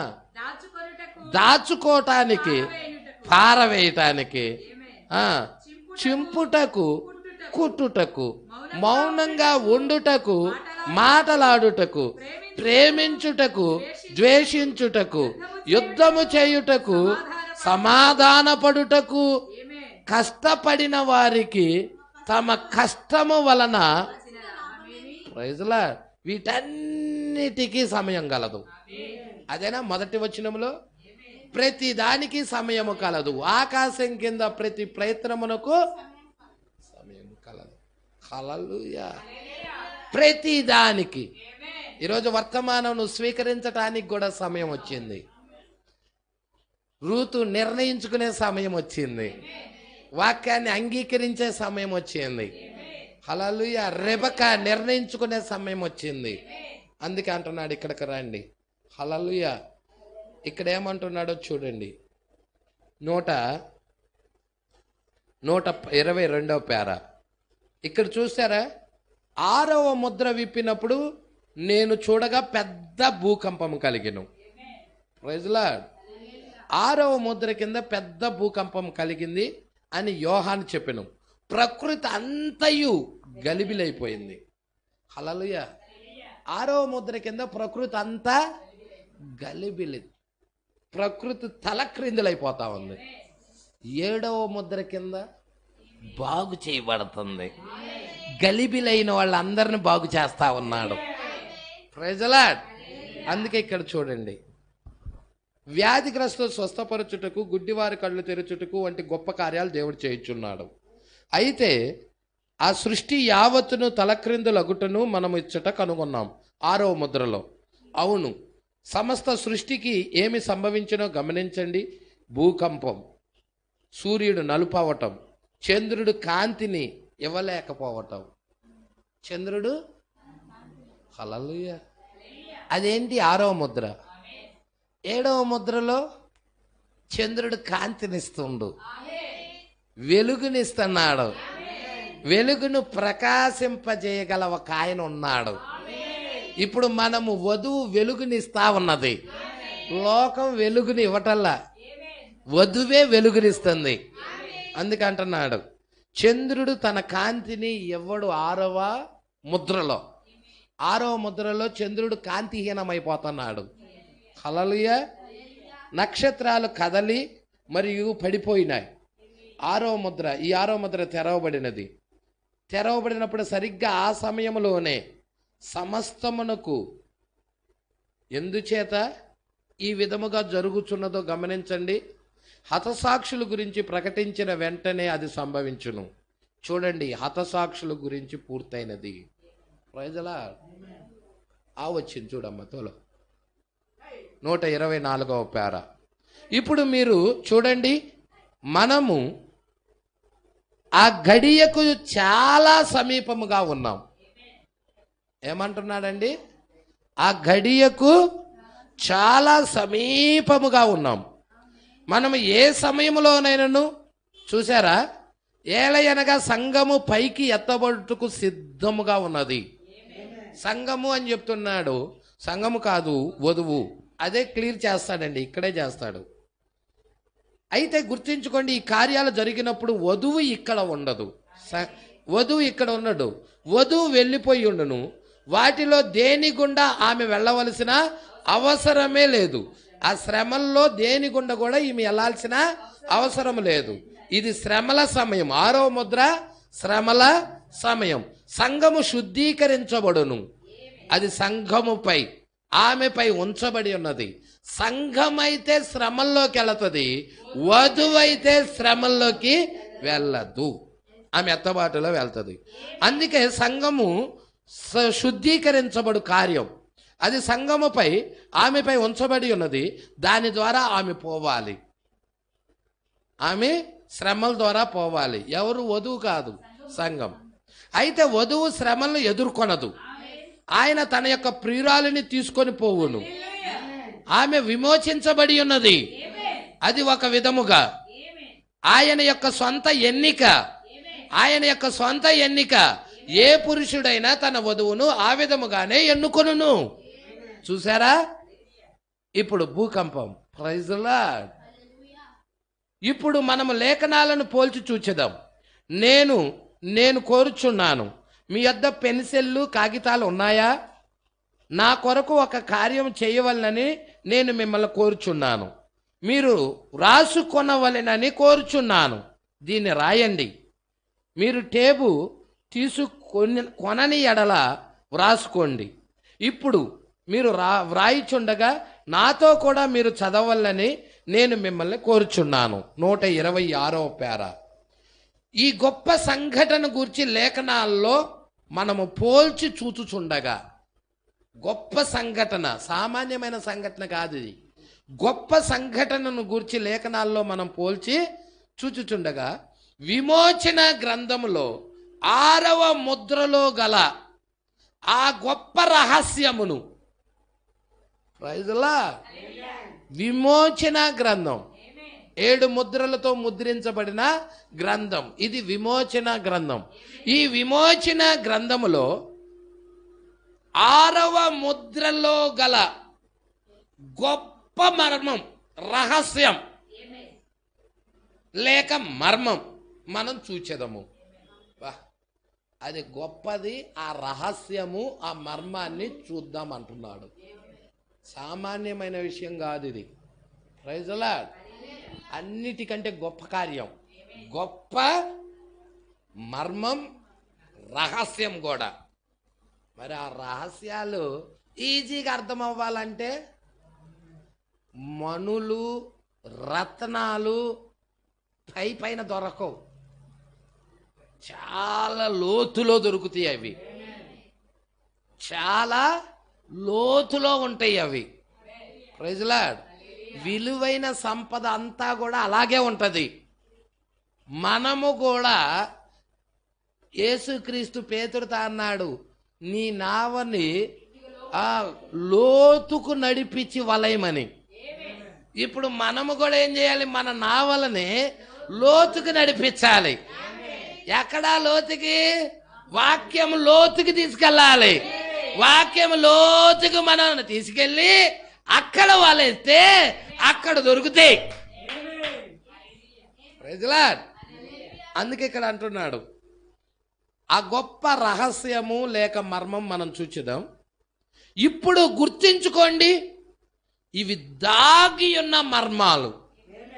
ఇవి ఎలాంటి మర్మాలు? దాగి ఉన్న, ఎవరికి కూడా 7వ దూత వచ్చి ఆ మర్మములను విప్పేదాకా ఎవరికి, ఎంత పెద్ద బిషప్ అయినా కానీ వాడు దాని గురించి వ్యాఖ్యానం ఇది అనుకుంటా అది అనుకుంటా అని రాసిన పుస్తకాలు బైబిల్ గృహాల్లో దండీలుగా ఉన్నాయి. కానీ 7వ దూతకి ఆ మర్మాన్ని ఇప్పినప్పుడు, ఆ ప్రత్యక్షతని ఇప్పినప్పుడు, హల్లెలూయా, ఆ వ్యాఖ్యానాలు రాసిన దానికి భిన్నంగా ఉంది ఈ ప్రత్యక్షత. హల్లెలూయా. అందుకే ఆయన అంటున్నాడు, ఏమంటున్నాడో చూడండి ఇక్కడ. హల్లెలూయా. 6 ముద్రలు, అవి దాగి ఉన్న మర్మాలు, మరియు 6 ముద్రలన్నీ ఒక్కటిగా కలిసి అది ఒక గొప్ప గ్రంథంగా ఉంది. హల్లెలూయా. ఈ 6వ ముద్ర అనేది 6 ముద్రలు కలిసి ఒక గ్రంథంగా ఉందంటున్నాడు. అంటే ఇది సామాన్యమైన ముద్ర కాదు, ఈజీ అయిన ముద్ర కూడా కాదు. చాలా విషయాలు దీనిలో భద్రపరిచి ఉన్నాయి. హల్లెలూయా. ప్రతి పాయింట్ ఇంపార్టెంట్. ప్రతి పాయింట్ అర్థం కాక వెనక్కెళ్ళి మళ్ళీ చదవాలి. దేవుడు దాన్ని బయలుపరిచేంత వరకు కూడా అది చదవాలి. ఒకవేళ బయలుపాటు రాలేదో మోకాళ్ళ మీద ఉండాలి. ప్రభువా, నాకెందుకు ఆ బయలుపాటు ఇవ్వలేదు ప్రభువా అని ఏడవాలి. పిల్లాడు మారం చేసి ఏ విధముగా పొందుకుంటాడో దేవుడి దగ్గర నుంచి కూడా ఏడ్చి ప్రలాపించి పొందుకోవాలి. ఆశ ఉంటే ఇస్తాడు. ఆశ కలిగిన ప్రాణాన్ని తృప్తిపరుస్తానన్నాడు. ఆశ ఉండాలి నీకు. దాగి ఉన్న మర్మాలు మరియు 6 ముద్రలన్నీ ఒక్కటిగా కలిసి అది ఒక గొప్ప గ్రంథంగా ఉంది. 6 గ్రంథపు చుట్టలు ఒక్కటిగా చుట్టబడి ఉన్నాయి.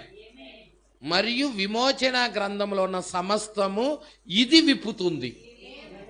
ఈ ముద్రే విప్పుతుంది. మరి ఆ విధముగానే సమస్త భూమి కూడా విమోచించబడుతున్నది. సమస్త భూమి కూడా విమోచించబడాలి. ఆ కారణం వల్లే యోహాను ఏడ్చాడు. ఎందుకు ఏడ్చాడు యోహాను? విమోచించబడాలి. విమోచించబడకపోతే సృష్టి యావత్తు నశింపవుతుందని ఏడ్చాడు. ఏలయనగా ఎవ్వరు ఈ గ్రంథాన్ని తీయలేని ఎడల సమస్త సృష్టియు సమస్తము నశించిపోవును. మరి ఆమె మరలా తిరిగి అణువులుగా మరియు పరమాణువులుగా మరియు సూర్య వెలుగుగా మారి ఆ విధముగా అన్నీ తిరిగి వెనకటి స్థితికి పోవును. మరప్పుడు సృష్టియే ఉండదు. ఏ మానవుడు ఏమీ ఉండడు. ఏలయనగా ఆదాము ఆ గ్రంథము యొక్క హక్కులను పోగొట్టుకున్నాడు. విమోచన కార్యము గురించి ప్రవక్త మాట్లాడుతున్నాడు. రూతు గ్రంథము గురించి మాట్లాడుతున్నాడు. లేవ్యా కాండము గురించి మాట్లాడుతున్నాడు. సమీప బంధువుడు గురించి మాట్లాడుతున్నాడు. దేవుడికి మహిమ కలుగునుగాక. ప్రకటన గ్రంథం 5వ అధ్యాయం గురించి మాట్లాడుతున్నాడు. ఏమంటున్నాడో చూడు. అతను తన యొక్క భార్య మాట విన్నప్పుడు దానిని పోగొట్టుకున్నాడు. ఎవరు? ఆదాం. ఆమె దేవుని యొక్క వాక్యానికి బదులుగా సాతాని యొక్క హేతువాదం విన్నది. అది పోగొట్టుకున్నది. ఎప్పుడైతే హేతువాదం విన్నదో పోగొట్టుకున్నది. అప్పుడు అది ఆమెను శోధించి దారి మళ్లించిన సాతాను యొక్క మురికి చేతుల్లోనికి తిరిగి వెళ్ళజాలదు. ఇప్పుడు ఆ గ్రంథము సాతాను యొక్క మురికి చేతుల్లోకి వెళ్ళజాలదు. కావున ఏ దస్తావేజైనా వెళ్ళునట్లుగానే అది తన యొక్క అసలైన సొంత యజమానుని యొద్దకే తిరిగి వెళ్ళినది. ఎక్కడికి వెళ్ళింది? అది సొంత యజమానుడి దగ్గరికి తిరిగి వెళ్ళిపోయినది. ఎవరు సొంత యజమానుడు? దేవుడు. యజమానుడగు అసలైన వాని యొద్దకే అది వెళ్ళెను. ఆయనే సృష్టికర్త అయిన దేవుడు. దానిని చేసినవాడు, దానిని పట్టుకున్నవాడు ఆయనే. ఆ గ్రంథాన్ని పట్టుకున్నవాడు ఆయనే. లోపట వెలుపట రాత కలిగి 7 ముద్రలతో ముద్రించబడిన ఆ గ్రంథాన్ని పట్టుకున్నవాడు సృష్టికర్తే. ఇప్పుడు సింహాసనాసీనుడై ఉండు వాని కుడి చేతిలో ఉందా గ్రంథం? ఇప్పుడు సింహాసనాసీనుడై ఉండు వాని కుడి చేతిలో నుండి గ్రంథం గొర్రెపిల్ల దగ్గరికి వచ్చింది. అవునా? ఆ గ్రంథం ఎవరు తీసుకున్నారు? గొర్రెపిల్ల తీసుకున్నాడు. అవునా? గొర్రెపిల్ల ఆ గ్రంథాన్ని తీసుకొని సింహముగా, సింహముగా ప్రకటన 10లో సింహముగా ఆర్భటించినప్పుడు 7 ఉరుములు వాటి వాటి శబ్దాలు పలికాయి. ఆ గ్రంథాన్ని తీసుకొని ప్రకటన 10లో సింహముగా దిగొచ్చాడు. సింహముగా ఎప్పుడైతే ఆయన దిగొచ్చాడో ఇప్పుడు ఆయన చేతిలో ఏముంది? గ్రంథం ఉంది. నువ్వు చూస్తే పెద్దలలో ఒక పెద్ద ఆ గ్రంథం సింహాసనాసీనుడై ఉండు వాని చేతిలో ఉంటే ఏమని మాట్లాడతాడంటే, ఈ గ్రంథము విప్పటానికి యోగ్యుడు ఎవడూ లేడా అని ఒక బలిష్ఠుడైన దూత ప్రకటన చేసినప్పుడు పరలోకమంతా చూస్తాడు, ఎవరు కనపడరు. భూలోకమంతా చూస్తాడు, ఎవరు కనపడరు. భూమి క్రింద కూడా చూస్తాడు, ఎవరు యోగ్యులుగా కనపడరు. యోగ్యుడిగా ఉండాలి అంటే సమీప బంధువుడా ఉండాలి. Praise Lord. పాపము లేని ఆయన అని కాదు అర్థం. దేవదూతలు, పాపము లేని దేవదూతలు ఆయన దగ్గర ఉన్నాయి. ఆ దూత వచ్చి గ్రంథాన్ని నిప్పచ్చు, కానీ అది కాదు, రక్త సంబంధికుడై ఉండాలి, సమీప బంధువుడై ఉండాలి. అలాగ మానవుడికి సమీప బంధువుడు ఎవరయ్యా అంటే దేవుడే, దూత కాదు, దేవుడే. ఇప్పుడు ఆ దేవుడు సింహాసనం మీద ఉండి సింహాసనంలో నుండి ఆ గొర్రెపిల్ల ముందుకొచ్చింది. గొర్రెపిల్ల ఎక్కడి నుండి వచ్చింది? సింహాసనంలో నుండే వచ్చింది. సింహాసనంలో నుండి వచ్చిన గొర్రెపిల్ల తన ముసుకును మార్చి హల్లెలూయా ఆ గ్రంథాన్ని తీసుకున్నది. అక్కడ పెద్దల్లో ఒక పెద్ద ఏమంటాడంటే యూదా గోత్రపు సింహం వచ్చి విప్పుతుంది అంటాడు. కానీ సింహం ఎటొత్తే విప్పుదా అని సింహంకి వెళ్ళి చూస్తాడు. రక్తం కార్చున్న గొర్రెపిల్ల వచ్చి ఇప్పుకుంటది. కానీ ప్రకటన 10 దగ్గరికి వచ్చేదలికే సింహం వస్తుంది. అక్కడ ప్రైజ్ ది లార్డ్, సింహం వస్తుంది. ప్రకటన 10లో ఏమొస్తుంది? సింహము. గొర్రెపిల్ల కాదు, సింహం వస్తుంది. 5వ అధ్యాయంలో గొర్రెపిల్ల అయిపోయింది. కానీ ప్రకటన 10 దగ్గరికి వచ్చేదానికే అక్కడ అక్కడ రాశాడు కమ్మా, చూడమ్మా 2వ వచనం చదువు. 2, 3, 4, 10. ఆయన చేతిలో చూసారండి, ఆ బలిష్ఠుడైన దూత ఆయన చేతిలో విప్పబడి ఉన్న ఒక చిన్న పుస్తకం ఉండెను. ఆయన తన కుడి పాదము సముద్రము మీద, ఎడమ పాదము భూమి మీదను మోపి, గొర్రెపిల్ల అన్నాడా? సింహం. సింహము గర్జించినట్లు గొప్ప శబ్దంతో ఆర్భటించెను. Praise the lord. సింహము దిగొచ్చింది అక్కడికి. 63లో సింహం దిగొచ్చింది. హల్లెలూయా. మొదటి రాకడలో గొర్రెపిల్ల, 2వ రాకడలో సింహం. గొర్రెపిల్ల దగ్గర కనికరం ఉంది, సింహం దగ్గర కనికరం లేదు. అందుకే ఆయన తీర్పరగా దిగొచ్చాడు, లోకానికి తీర్పు తీర్చడానికి. Praise the Lord. ఈ విషయాలు చాలా లోతైనవి. దేవుడు గ్రహింపునిస్తే వారు పొందుకొందరుగాక. హల్లెలూయా. అందుకే ఇక్కడ అంటున్నాడు చూడండి, ఏ దస్తావేజ్ అయినా వెళ్ళినట్లుగానే అది తన యొక్క అసలైన సొంత యజమాని యొద్దకే తిరిగి వెళ్ళింది. యజమానుడు అసలైన వాని యొద్దకే వెళ్ళను.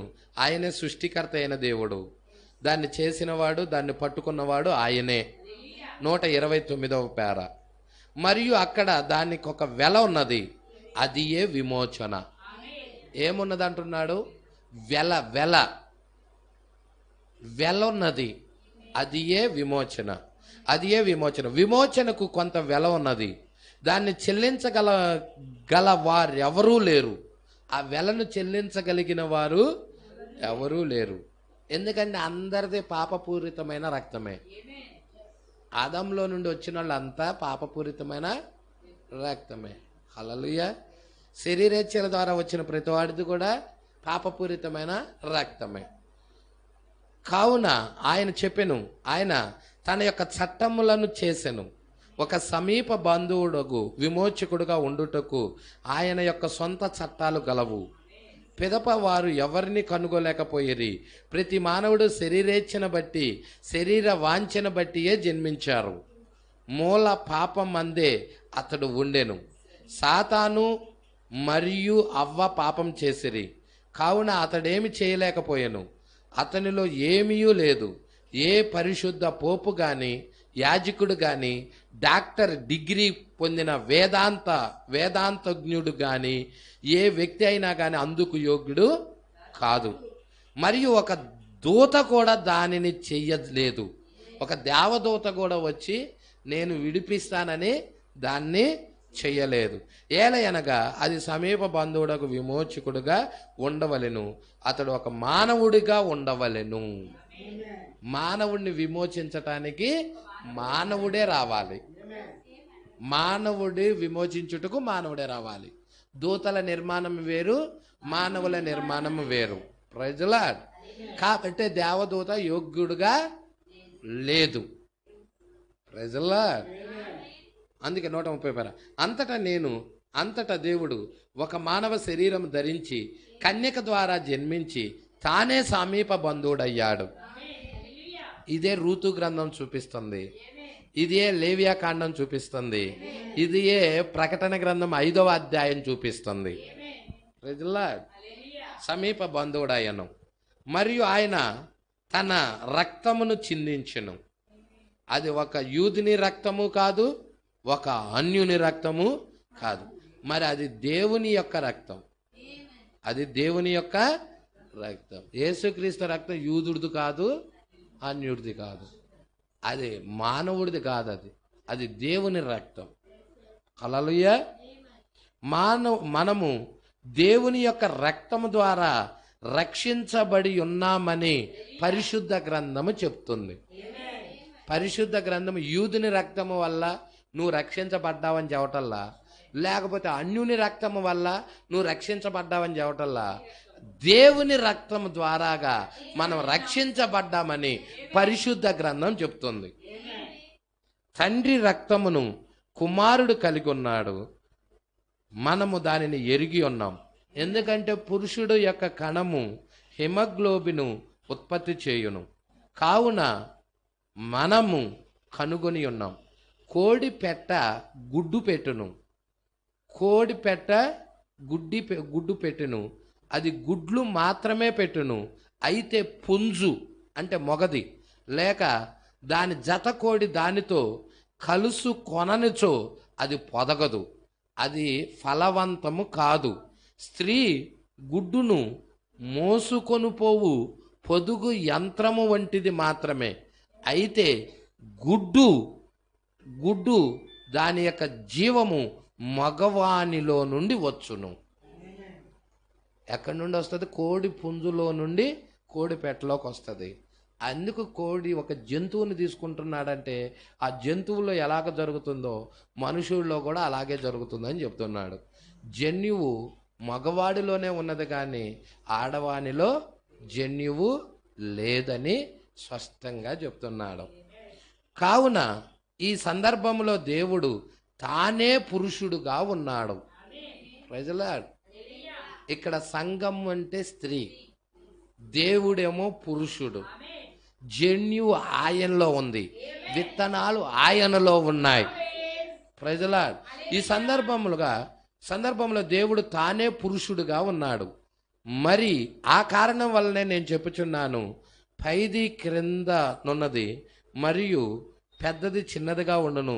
ఒక కన్యక గర్భములో ఒక చిన్న జీవకణముగా మారి అంతటా అతి స్వల్పముగా దేవుడు తన్ను తాను తగ్గించుకొనుటచే ఆయన గొప్పవాడాయను.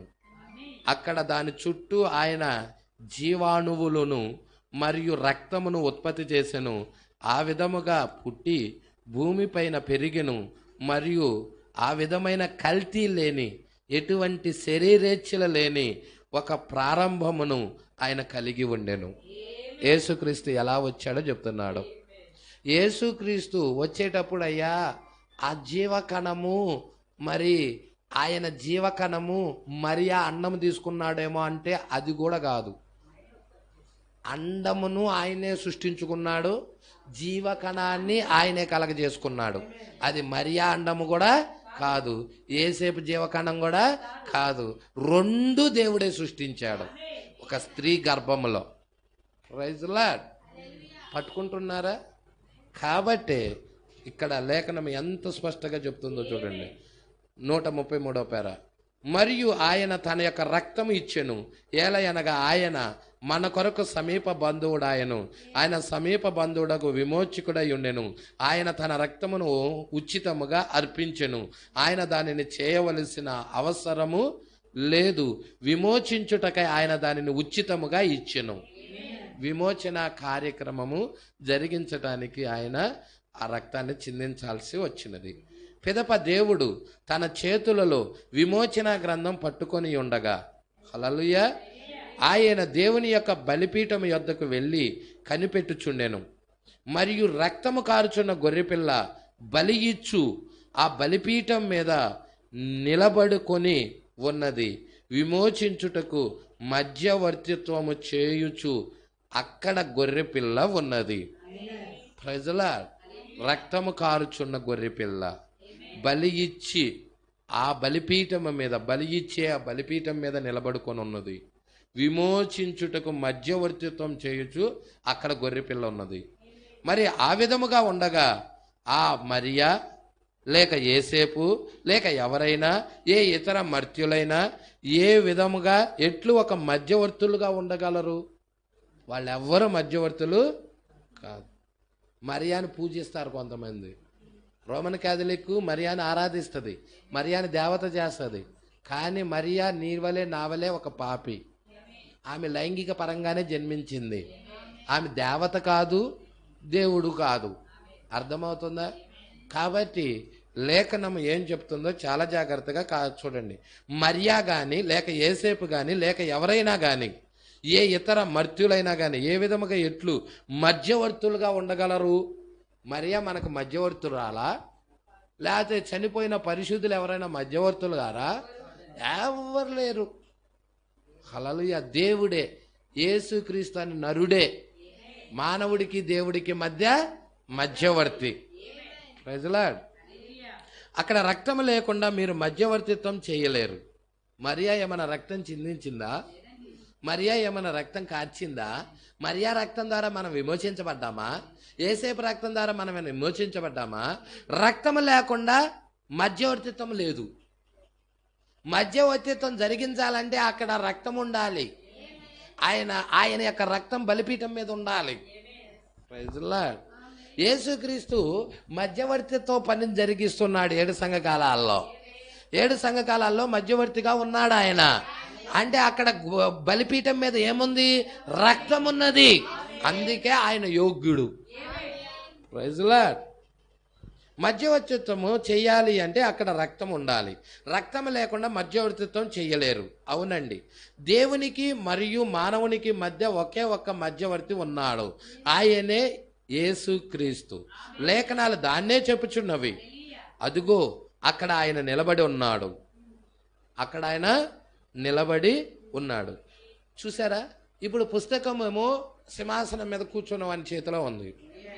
గొర్రెపిల్ల ఏమో అక్కడ నిలబడి ఉంది. హల్లెలూయా. ఇప్పుడు ఆ గొర్రెపిల్ల ఆయన దగ్గర నుంచి కుడి చేతిలో నుండి గ్రంథాన్ని తీసుకుంది. ఈ గొర్రెపిల్ల దగ్గర నుండి యోహాన్ దగ్గరికి వచ్చింది. పుస్తకం ఎక్కడికి వచ్చింది అంటే ఫస్ట్ ఏమో సింహాసనం మీద ఆసీనుడై ఉండి వాని కుడి చేతిలోకి ఉంది. తర్వాత ఏమో గొర్రెపిల్ల చేతిలో ఉంది. తర్వాత ఏమో యోహాన్ చేతికి వచ్చింది. అంటే పుస్తకము చేతులు మారిందా? సింహాసనం దగ్గర ఉన్న ఆయన చేతిలో నుండి ఇంకొక ఆయన చేతిలోకి వచ్చిందా? గొర్రెపిల్ల చేతిలోకి. గొర్రెపిల్ల ఎవరో కాదు, ఆయనే. ఇప్పుడు అక్కడి నుండి యోహాన్ దగ్గరికి వచ్చింది. ఈ గ్రంథాన్ని తీసుకొని తినమన్నాడు కదా ప్రకటన 10లో అన్నాడా? అది నీ కడుపుకు చేదగును, నీ నోటికి తేనె వలె మధురంగా ఉండును. ఆ గ్రంథాన్ని ఇది యోహాన్ తీసుకొని తిన్నాడు. యోహానే ఫైనల్. అక్కడి నుండి గ్రంథము ఇంకెక్కడికి వెళ్ళాల అంటే గ్రంథం వెళ్ళిన చివరి ప్లేస్ ఏదయ్యా అంటే యోహానే. యోహాను వధువై ఉన్నది.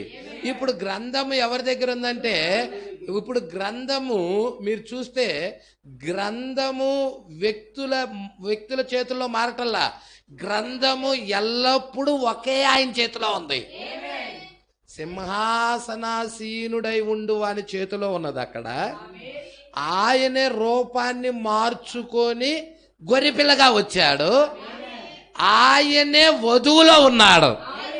అంటే ఎల్లప్పుడూ గ్రంథము ఆయన చేతిలోనే ఉన్నది.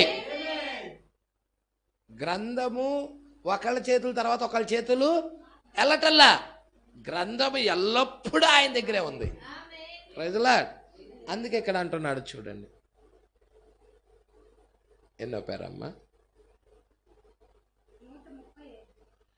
135 కదా. రక్తం లేకుండా మీరు మధ్యవర్తిత్వం చేయలేరు. అవునండి. దేవునికి మరియు మానవునికి మధ్య ఒకే మధ్యవర్తి ఉన్నాడు, ఆయనే యేసుక్రీస్తు. లేఖనాలు దాన్నే చెప్పుచున్నవి. అక్కడ ఆయన నిలబడి ఉన్నాడు మరియు చివరి ఆత్మ విడిపించబడు వరకు ఆయన నుండి అటు పిదప ఆయన తాను విమోచించిన దానిని సొంతం చేసుకొనుటకు హక్కును పొందుకొనుటకు వచ్చును. హల్లెలూయా. ఎటువంటి ఒక గొప్ప తండ్రి ఆయన. హల్లెలూయా. ఇప్పుడు ఈ కార్యమే జరుగుతుంది. ఈ కార్యం జరుగుతుంది. ఏంటి ఇప్పుడు జరుగుతున్న కార్యం అంటే చివరి ఆత్మ విడిపించబడేంత వరకు, అంటే ఆయన నుండి అటు పిదప ఆయన తాను ఎవరినైతే విమోచించాడో ఆ విమోచించిన దానిని సొంతం చేసుకోవటానికి హక్కును పొందుకొనుటకు వస్తున్నాడు. Praise the Lord. వచ్చును. ఎటువంటి ఒక గొప్ప తండ్రి ఆయన. పట్టుకుంటున్నారా? ఇప్పుడు గుర్తించుకోండి. ఇప్పుడు నేను ఎల్లప్పుడూ దానిని బోధించుచుండేదను. 2 లేక 3 సాక్షుల నోట నుండి వచ్చు ప్రతి మాట స్థిరపరచబడును. మీరు లేఖనాలను తీసుకొని దాని ద్వారా ఏమీ నిరూపింపలేరు. ఏలయనగా ఆ వాక్యముతో మరేదైనా కలిసి రావలియును. చూసారా? చూడండి, నేను ఒక వాక్యమును తీసుకొని మరియు చెప్పేదను. యోధా వెళ్ళి మరి ఉరి వేసుకొనిను. ఇంకొకటి తీసుకొని మరియు చెప్పవచ్చు, నీవు పోయి దాన్ని చేయుము. యోధా వెళ్ళి ఊరేసుకోవాలి, అదొక పదం, అదొక మాట. ఇంకొక మాట ఏంటి? నీవు పోయి దాన్ని చేయుము. ఇప్పుడు ఆ రెండు కలిపి చదువు. యోధా వెళ్ళి ఉరి వేసుకొనిను, అటు పిదప నీవు పోయి దాన్ని చేయమంటే నువ్వు కూడా వెళ్ళి ఊరేసుకోమనే. ఈ రెండు ఏంటి? వేరు పదాలు. పట్టుకోండి. దాన్ని చేయము. చూసారా? అయితే చూడండి, అది తక్కిన మిగిలిన వాటితో కలపబడదు. దానితో ఇది కలపబడదు. 6వ ముద్ర కింద ఉన్న రహస్యమును పరిశుద్ధాత్మ నాకు విప్పి ఇచ్చినప్పుడు దాన్ని నేను అర్థం చేసుకున్నాను. ఇది కావాలి మెయిన్. 6వ ముద్ర కింద ఉన్న రహస్యాన్ని పరిశుద్ధాత్మ నాకు విప్పి ఇచ్చినప్పుడు దాన్ని నేను అర్థం చేసుకున్నా. ఏ పరిశుద్ధాత్మ అయితే ప్రవక్తకి ఇచ్చిందో అదే పరిశుద్ధాత్మ ఈ మధ్యాహ్న కాల సమయంలో కూడా ఆయన ఎన్నుకోబడిన వధువుకి ఇప్పి చూపిస్తే ఆ రహస్యం ఆమెకు అర్థమవుతుంది. అంతేనండి.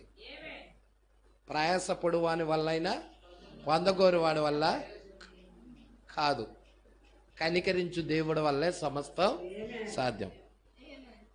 నాకు పరిశుద్ధాత్మ నాకు విప్పి ఇచ్చినప్పుడు దాన్ని నేను అర్థం చేసుకున్నాను. మరియు ఈ రాత్రి వాక్య ధ్యానమును ఒక విభిన్నమైన విధముగా నేను తలంచాను. చూడండి, ఎందుకనగా నేను ప్రసంగించిన దానిని విని మీరు విసిగిపోయి ఉండొచ్చు. అందుచేత ఈ దినమున వేరే విధముగా దానిని జరపవలెనని తలంచి తిని. 139వ పేరా అండి. ఇప్పుడు గమనించండి, ఈ గొప్ప సంఘటన విమోచనయను మర్మమైన గ్రంథములో ముద్రించబడి ఉన్నది. ఈ గొప్ప సంఘటన అనేది విమోచన అను మర్మమైన గ్రంథములో ముద్రించబడింది. ఇప్పుడు గొర్రెపిల్ల దానిని తన చేతిలో కలిగి ఉన్నది, మరి దానిని విప్పబోచున్నది. ఇప్పుడు ఈ 6వ ముద్ర అనేది గొర్రెపిల్లే విప్పబోచున్నది. ఇప్పుడు ఇక్కడ నుండి చూడండి 140వ పేరా అండి. ఇప్పుడు మనము మత్తయి సువార్త 24వ అధ్యాయం గమనించుదాము. గొర్రెపిల్ల తానే స్వయముగా మాట్లాడుచున్నాడు. అంటే ఇక్కడ ఏంటి? 24వ అధ్యాయము గొర్రెపిల్ల అంటే యేసుక్రీస్తు ముద్రలు ఇప్పిన అధ్యాయం. మత్తయి సువార్త 24వ అధ్యాయం ఏంటంటే యేసుక్రీస్తు ముద్రలు ఇప్పిన అధ్యాయం. మరి ఇక్కడ మనం ఆపుదామండి. 140వ పేరా నుండి నెక్స్ట్ వారం మనం ధ్యానం చేద్దాం. ఎందుకంటే చాలా మొదటి ముద్ర, రెండవ ముద్ర, మూడవ ముద్ర, నాలుగవ ముద్ర, 5, 6 మొత్తం తీసుకొస్తాడు. ప్రజలా మొత్తము కూడా దీంట్లో తీసుకొని వస్తున్నాడు. మీరు చాలా ఒకదానికి ఒకటి పోల్చి చూపించుకుంటా ప్రవక్త మాట్లాడుకుంటా వస్తాడు. నెక్స్ట్ వారం ఇక్కడ 140వ పేరా నుండి మనం 140వ పేరా నుండి చూద్దాం. మత్తయి 24వ అధ్యాయానికి ప్రకటన గ్రంథం 6వ అధ్యాయంలో, ఇక్కడ ప్రకటన గ్రంథం 6వ అధ్యాయంలో ముద్రలు లేపబడ్డాయి. మత్తయి 24వ అధ్యాయంలో ముద్రలు లేపబడ్డాయి. అక్కడ గొర్రెపిల్ల అయిన యేసుక్రీస్తు ముద్రలు ఇప్పాడు. ఇక్కడ గొర్రెపిల్ల ఇప్పింది. అయితే ఇది సూచనగా ఉన్నది. ఇదైతే మత్తయి సువార్తలో యేసుక్రీస్తు ముద్రలు ఇప్పినది. అక్కడ ఈ గురుతు సూచనగా ఉన్నదాన్ని ఇక్కడ చూపిస్తున్నాడు. ప్రకటన గ్రంథం నీకు 6వ అధ్యాయంలో లేదు. అది సూచనే, జస్ట్ గుర్తు లేక సూచనే. అర్థమవుతుందా? 24వ అధ్యాయంలో ఉంది. మత్తయి సువార్త 24వ అధ్యాయంలో ముద్రలు ఇప్పాడు. మీరు వచ్చే వారం 24వ అధ్యాయం మొత్తం చదువుకురండి. 6 ముద్రలు ఉన్నాయండి అక్కడ. 7వ ముద్ర నిశ్శబ్దం, ఎవరికి తెలియదు. అది 7వ నిద్ర నిశ్శబ్దం. కాబట్టి ఇప్పుడు 7వ ముద్ర మరి దేవుడు ప్రవక్తకి బయలుపాటిచ్చాడు. అలాగే మనకు కూడా బయలుపాటిస్తాడు. హల్లెలూయా. మరి ఈ 6వ ముద్ర సామాన్యమైన ముద్ర కాదు. మరి అన్ని ముద్రలతో కూడా లింకప్ ఉంది దీనికి. కాబట్టి మీరు అన్ని మత్తయి సువార్త 24వ అధ్యాయము 1, ప్రకటన గ్రంథం 6వ అధ్యాయము 1, ఈ 2 అధ్యాయాలు మీరు చదువుకొని వస్తే నెక్స్ట్ వారానికి వర్తమానం అర్థమవుతుంది. ఈ 2 అధ్యాయాలు మీకు కంఠస్థం కాకపోతే నెక్స్ట్ వారం వాక్యాన్ని పట్టుకోలేరు. కాబట్టి నెక్స్ట్ వారం వాక్యం పట్టుకోవాలి అంటే 24వ అధ్యాయం మొత్తము చదవాలి. ప్రకటన గ్రంథం 6వ అధ్యాయం మొత్తం చదవాలి. హల్లెలూయా. మత్తయి సువార్త 24వ అధ్యాయం మొత్తం. మరి హోంవర్క్ నెక్స్ట్ వారానికి మీరు హోంవర్క్ చేసుకుంటే మీరు నెక్స్ట్ వారం వాక్యం ఈజీ అవుతుంది, ఈజీగా అర్థమవుతుంది. దేవుడు మాటలు దీవించి ఆశీర్వదించిన గాక. ఒకళ్ళ తర్వాత ఒకళ్ళు వరుసగా ప్రార్థన చేయండి. 140వ పేరా గుర్తుంచుకోండి. అమ్మ దాంట్లో ఎన్నో పేరా? దాంట్లో 50వ పేరా. దాంట్లో 50వ పేరా, దీంట్లో 140వ పేరా. అవునా? గుర్తుంచుకోండి. దేవుడి మాటలు దీవించి ఆశీర్వదించిన గాక. ఒకళ్ళ తర్వాత ఒకళ్ళు ప్రార్థించండి. ఇలాంటి వర్తమానాలు మీకు మరిన్ని అందుబాటులో ఉండాలంటే ఈ ఛానల్ని సబ్స్క్రైబ్ చేయండి. ఇంకా ఈ ఛానల్ని సబ్స్క్రైబ్ చేసుకుని వారు ఉన్నట్లయితే ఈ వీడియోలో చూపించిన విధంగా సబ్స్క్రైబ్ చేసుకోనండి. ఆమేన్.